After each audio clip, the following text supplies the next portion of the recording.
Dans le monde du business, il y a des deals, des contrats, des poignées de main qui ont changé à jamais l'histoire de leur industrie. Et en 1981, c'est Microsoft qui a signé le coup du siècle. Si on devait définir un seul moment qui a propulsé Microsoft d'une petite TPE à un géant de la scène tech et qui les a mis sur la voie pour devenir le M de GAFAM, eh bien ce serait l'histoire que je vais vous raconter aujourd'hui. On se retrouve aux États-Unis et plus précisément à Albuquerque, Nouveau-Mexique, juste à côté de la célèbre route 66. C'est là qu'on retrouve, coincé entre un salon de massage et un lavomatique, une petite société du nom de MITS. MITS est un groupe d'ingénieurs qui sont passionnés d'informatique et plus précisément de hardware. Et ils sentent bien que les ordinateurs ont le vent en poupe. Ils conçoivent donc le Altair 8800, un ordinateur légendaire des années 80 qui, malgré ses défauts de premier produit, va cartonner en termes de vente. Pas parce qu'il était particulièrement révolutionnaire en termes de fonctionnalité ou quoi que ce soit, il va cartonner en termes de vente tout simplement parce que c'était l'une des toutes premières occasions de posséder un ordinateur chez soi. L'Altair a contribué à mettre le P dans Personal Computer. À l'époque, un ordinateur était synonyme de mastodonte, de ferraille, de plastique et de silicone qui pouvait occuper plusieurs pièces, voire même plusieurs étages. Et l'Altair 8800 vous permettait d'avoir une de ces machines chez vous, dans votre salon. Pour en faire quoi ? Eh bien, pas grand chose en réalité. Parce que il lui manquait quelque chose. Bon, il lui manquait plusieurs choses en vrai, mais ce qui nous intéresse, c'est surtout le manque d'accessibilité. Ça paraît invraisemblable aujourd'hui, mais évidemment, à l'époque, l'Altair n'avait ni écran ni clavier. Donc pour y entrer du code, il fallait utiliser du binaire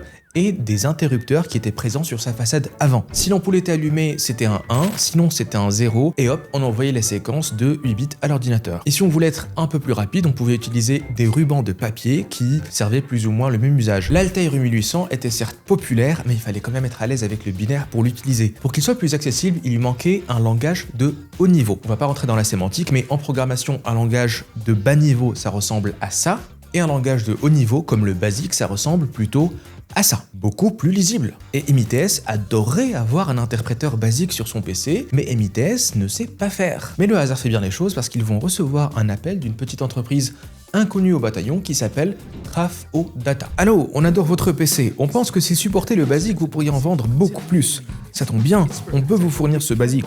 Est-ce que vous seriez intéressé par une petite démonstration ? Oui, bien sûr.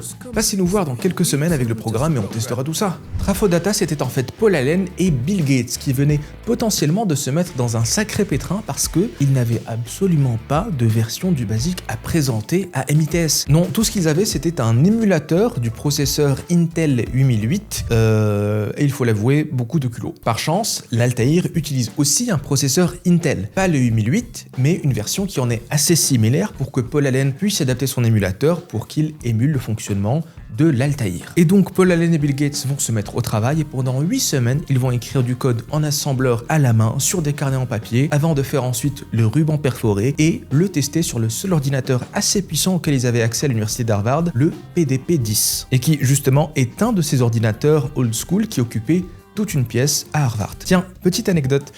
Au bout d'un moment, le département de la défense américain qui avait financé ce PDP-10, parce qu'il valait quand même des centaines de milliers de dollars, eh bien, se sont rendus compte qu'il était quand même un peu trop utilisé par un seul étudiant.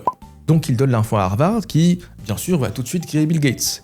Ils vont lui reprocher déjà d'avoir filé ses mots de passe à Paul Allen, qui n'était pas du tout un étudiant à Harvard, et aussi d'avoir utilisé le PDP-10 pour un usage commercial, alors que, apparemment, c'était interdit. Bill Gates se défendra en disant que c'était écrit nulle part, et il avait raison, donc il va s'en tirer indemne. Et juste après, Harvard adaptera le règlement quant à l'usage des ressources mises à disposition des étudiants. Bref, les 8 semaines passent, et il est l'heure pour Paul Allen, qui était plus âgé, et donc faisait plus sérieux que Bill Gates édition 78, de prendre l'avion pour aller faire sa démonstration du BASIC auprès de MITS. Une fois arrivé à Albuquerque, il découvre pour la première fois de ses propres yeux l'Altair 8800 et il est content de voir que le modèle qu'on lui présente est raccordé à ce qu'on appelle un téléscripteur. Un téléscripteur, c'est une sorte de machine à écrire qui est raccordée à un ordinateur et qui permet de lire les réponses du dit ordinateur. Donc, Paul Allen sort sa bobine de papier, l'insère dans le Altair 8800 et il croise les doigts.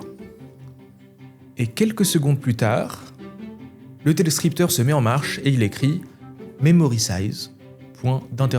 L'ordinateur demande quelle est la quantité de mémoire qui est installée dessus. Donc Paul va écrire 7K, 7 kilobits, et Paul va lui donner sa première instruction, print 2 plus 2.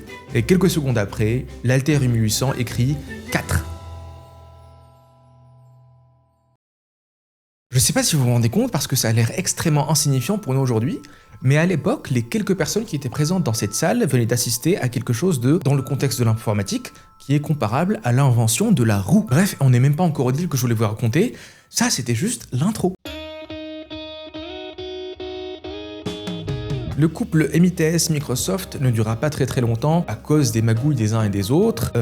Microsoft avait conclu un deal qui leur permettait de recevoir des royalties avec chaque vente du BASIC avec les ordinateurs de MITS. Un bon deal a priori. Sauf que, à la vente, MITS proposait soit option A, un pack qui contenait une carte mémoire qui marchait une fois sur deux avec le BASIC à 150$, soit option B, le BASIC tout seul à 500$. C'est du pur chantage commercial. Grosso modo, MITS disait soit tu achètes notre carte mémoire défectueuse pour nous aider à écouler nos stocks, soit tu raques le prix fort pour le BASIC tout seul. Eh bien, les clients ont préféré l'option C. Les quelques personnes qui avaient déjà reçu leur ordinateur et leur version du BASIC l'ont tout simplement recopié et distribué illégalement. Donc les pauvres de la ronde de chez Microsoft, ils ont passé 8 semaines à écrire un logiciel qui va se faire tellement pirater et distribuer illégalement qu'à un moment ça va énerver Bill Gates et ce dernier va rédiger une lettre ouverte où il va flame tous les clubs de bidouilleurs informatiques du pays en leur demandant d'arrêter et de traiter de bonhomme et de lui envoyer des paiements par la poste. Bien sûr, ça n'a pas marché. Ça n'a pas marché et ça n'a tellement pas marché que Microsoft a fini par se retourner vers MITS pour leur dire « Écoutez, vous étiez censé faire de votre maximum pour distribuer le BASIC. Or, votre modèle de pricing, entre autres, démontre le contraire. Donc, en application des clauses de notre contrat, eh bien, on résout ce dernier et on récupère le BASIC chez nous. » MITS, qui s'était fait racheter entre-temps, n'était évidemment pas d'accord, donc ils vont attaquer Microsoft en justice et ils vont perdre. Microsoft était donc libre de reprendre le BASIC chez eux et de le distribuer, et bien sûr, ils ne vont pas se priver. Et non seulement ils vont pas se priver, mais ils vont pas chômer non plus. Ils vont sortir leur version de plusieurs autres langages de programmation qui étaient très populaires à l'époque, donc notamment Pascal, COBOL ou Fortran. Des noms qui vous évoquent soit rien du tout, soit de la nostalgie. Soit de l'anxiété aussi. Bref, Microsoft est enfin libre, Microsoft est enfin riche, Microsoft sont les petits princes de l'informatique logicielle. Mais les rois de l'informatique tout court, ce n'étaient pas eux. Pas encore. C'était IBM. IBM à l'époque, c'était les GAFAM réunis. Sûrement pas en termes de chiffre d'affaires comparé, mais en termes d'influence aux États-Unis, c'est tout comme. IBM avait tellement d'influence qu'ils ont été pendant des années sous le coup d'une gigantesque affaire antitrust. L'administration américaine les poursuivait pour atteinte à la liberté de la concurrence. Donc, quand les États-Unis d'Amérique viennent voir ton entreprise pour te dire les gars, vous avez tellement bien joué au jeu du capitalisme qu'on va vous démanteler en fait. Mais bon, dans les années 70, IBM traverse quand même une crise, distrait par ses affaires financières, ralenti par son inertie bureaucratique. Ils se sont fait surprendre par l'apparition des personal computers. Et ils ont loupé le coche. Leurs propres produits étaient tellement mauvais qu'ils ont dû les retirer de la vente. C'était une véritable leçon d'humilité pour IBM. Conscients de leur retard, ils vont repartir de zéro, et cette fois-ci, ils vont faire les choses différemment. Ils avaient l'habitude de tout inventer et utiliser leurs composants maison, mais pour ce nouveau PC, ils vont utiliser des composants qui sont déjà présents sur le marché, à la fois pour le hardware et aussi pour le software. Donc vous voyez venir, ils ont bien envie d'intégrer le langage basique proposé par Microsoft. Juste pour info, IBM, ils avaient aussi développé en interne leur propre langage basique dont ils étaient très contents, mais le problème c'est que le basique de Microsoft avait des centaines de milliers d'utilisateurs et celui d'IBM, il devait en avoir 12. Donc, ils ont avalé la pilule et ils sont gentiment allés demander à Microsoft d'adapter le basique pour leur futur PC. Et comme ce PC devait un peu redorer le blason d'IBM, eh bien, alors que le standard de l'industrie du moment, c'était de proposer des PC avec des processeurs 8 bits, IBM va aller plus loin et veut proposer un processeur 16 bits, plus rapide, plus puissant. Et notez très bien ce détail parce qu'il va être critique pour la suite de l'histoire. IBM a aussi besoin d'un système d'exploitation, un OS, parce que sans OS, un ordinateur, c'est juste finalement une calculatrice un petit peu glorifié. Mais lorsqu'on a envie de faire tourner des vrais programmes et pas juste des petits bouts de code, gérer des périphériques, gérer plusieurs tâches en parallèle, pour faire tout ça, on a besoin d'un OS. Et à l'époque, l'OS le plus utilisé s'appelle CP/M. Donc tous les logiciels que IBM veut proposer à ses clients tournent sur CP/M. Apple, dont il faudra qu'on parle un jour, avait déjà entamé leur habitude de faire les choses dans leur coin. Donc Apple avait son propre OS. Mais à part ça, tous les logiciels que les clients d'IBM allaient utiliser tournaient sur CP/M. Le créateur du CP/M, Gary Kildall, savait qu'il y avait une demande pour un OS 16 bits, mais vu que la demande était minoritaire, il n'avait jamais vraiment pris le temps de travailler dessus. Mais quand IBM se pointe chez lui et demande à sa femme, qui gérait le business, s'ils étaient capables de fournir une version 16 bits de leur OS CP/M, eh bien les gars d'IBM repartent bredouille parce que Gary n'est pas du tout prêt à mettre l'effort nécessaire pour tenir les délais dont a besoin IBM. Donc IBM a un problème et ils vont voir le gars qui les avait mis en relation avec Gary, qui n'est autre que Bill Gates. Bill Gates et Gary avaient une relation d'affaires assez synergistique. Lorsque quelqu'un avait besoin d'un langage de programmation, Gary le référait à Bill Gates, et lorsque quelqu'un avait besoin d'un OS, Bill Gates le référait à Gary. Mais les affaires étant les affaires, lorsque IBM revient voir Bill Gates pour lui dire Bill, le mec du CPM, il est pas chaud pour nous faire une version 16 bits dans nos délais. Si on n'a pas d'OS 16 bits, on sort pas notre ordinateur. Et si on sort pas notre ordinateur, on n'aura pas besoin des langages de Microsoft. Et à ça, Bill Gates lui répond t'inquiète, je m'en occupe. Dans ce qui semblait aussi devenir une tradition chez Microsoft, Bill Gates venait de s'engager auprès d'IBM à leur fournir un OS 16 bits alors qu'il n'avait absolument pas ça sous la main. Mais bon, laissons Microsoft de côté avec leurs problèmes pour un petit moment. Pendant ce temps, une petite entreprise du nom de Seattle Computers vendait des composants pour ordinateurs qui, eux, étaient compatibles 16 bits. Et comme ils en avaient eu assez d'attendre que Gary fournisse une version officielle de son OS 16 bits, eh bien, ils avaient bricolé un clone maison compatible 16 bits de l'OS CPM qu'ils ont appelé QDOS pour Quick and Dirty Operating System. Ils l'ont très vite renommé DOS tout court parce que, bon, Quick and Dirty, ça faisait pas très pro quand même. Et donc, Seattle Computers, qui sont tout contents d'avoir leur nouveau système d'exploitation, eh bien, ils appellent Microsoft pour leur dire, écoutez, on a un nouvel OS compatible CPM, 16 bits, qu'on appelle le DOS. Est-ce que vous seriez intéressé d'adapter vos langages de programmation pour le DOS? Et Paul Allen, qui avait décroché le téléphone, devait décidément remercier sa bonne étoile parce qu'il leur a répondu, vous avez un OS compatible 16 bits? Ok. Ouais, on a des clients qui seraient intéressés, mais comme on a signé des NDA avec eux, eh ben on pourra pas vous dire le nom du client.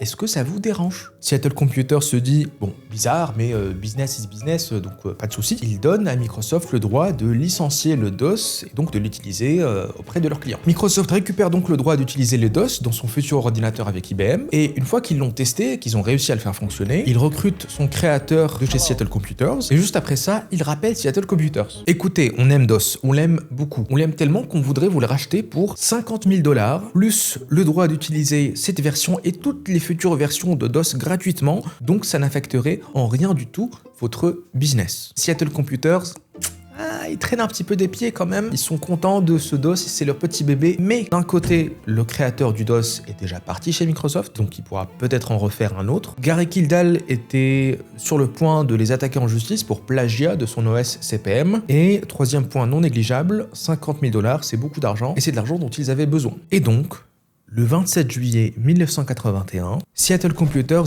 signe et vend DOS à Microsoft.